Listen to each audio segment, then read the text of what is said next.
CFA Level 1 Feb 2026 with just about 2 months left for your exam. What should your strategy be? Hi guys and welcome back to my channel. My name is Tanishka and I hope you all are doing good. In today's video, I'm going to be sharing with you a last 2 month strategy / checklist for the CFA Level 1 Feb 2026 candidates. So let's get straight to it. But before that, if you're new to this channel, then please take 1 second to hit the subscribe button. If you've ever liked my work even a teeny tiny bit, then please join the community by subscribing to the channel. And while you're at it, do not forget to hit the bell icon so that you're notified every time I post a new video. And for the very kind people who have already subscribed to the channel, thank you so much for joining me in my journey. I hope we stay together till the end of time. Okay, first of all, CFA Level 1 Feb 2026 candidates, you literally have 2 months left for your exam because the Feb 2026 exam begins from Feb 2nd, if I'm not mistaken. I'm going to divide this video in 2 parts. One is the first month and one is the second month, and I'll tell you why. The last 1 month should be reserved for revision.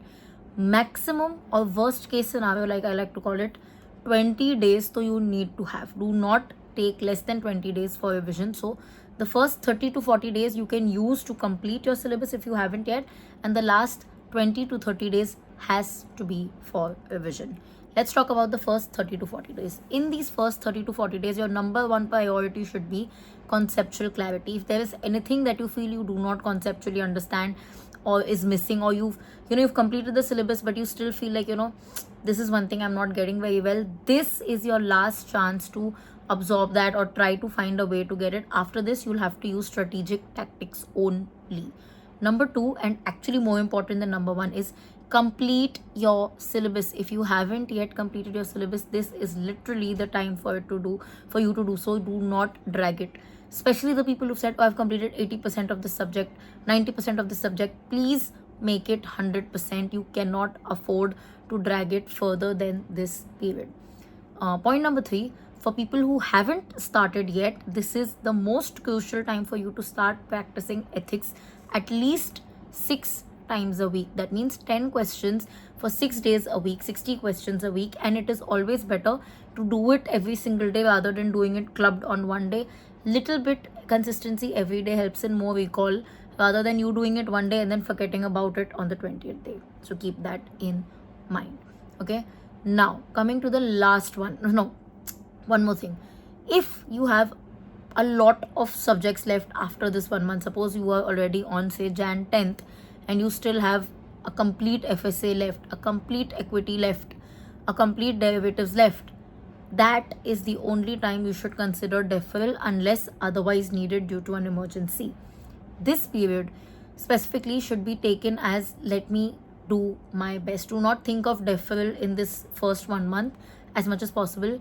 Yes, be realistic about it. When I say be realistic, if you have say 5 subjects left, you're working full time, you don't have the time to study, then obviously you will want to consider deferral. Or you have 5 subjects left, out of which it is fixed income, FSA, quants, any 2 or all of them, then you may want to consider deferral because it will take you time to complete these subjects.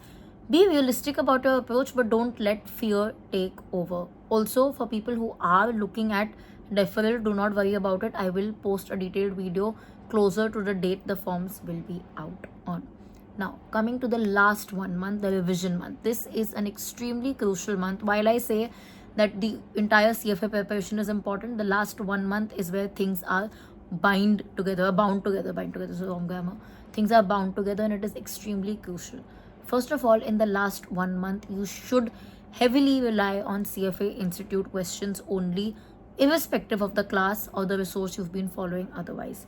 While every resource is great, remember one thing, nobody can give you better questions than the CFA Institute. जो exam बना रहा है उनसे better resource कोई नहीं दे सकता in terms of practicing questions. So in the last 1 month, your practice questions, which is going to be the major part of your revision, should be from the Institute questions.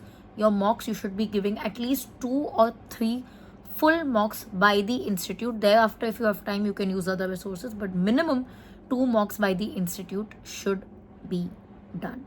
In the last 1 month, you will follow this thing called cumulative revision, which basically means, let me explain to you. First day, you start your day of solving ethics questions. That's a no-brainer. You have to start it in December only. You start doing ethics questions and then you start a subject. Say you're doing fixed income. So you'll study fixed income.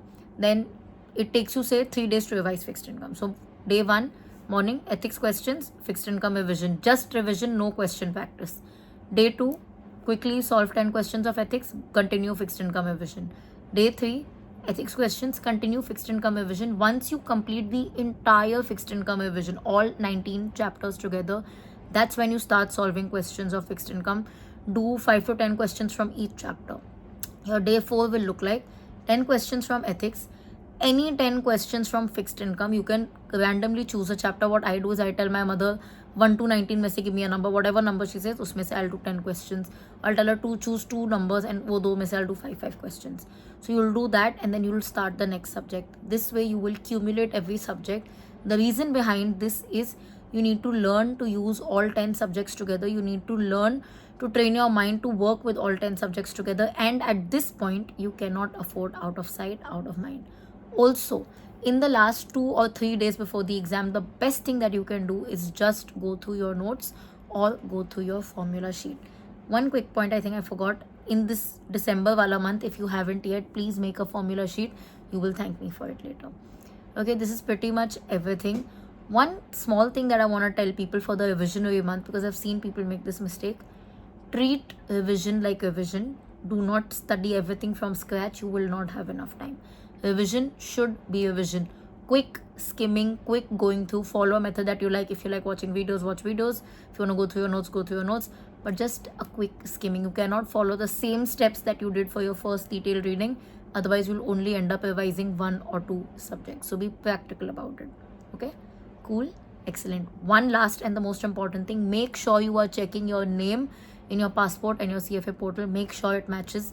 There have been a lot of glitches that have happened and I do not want that to happen for you. If you have any more questions or something else that you want me to talk about, let me know in the comment section and I'll be happy to help. If you like this particular video, don't forget to like, comment, share, subscribe. I'll see you guys very, very soon. Until then, keep sparkling and definitely keep learning.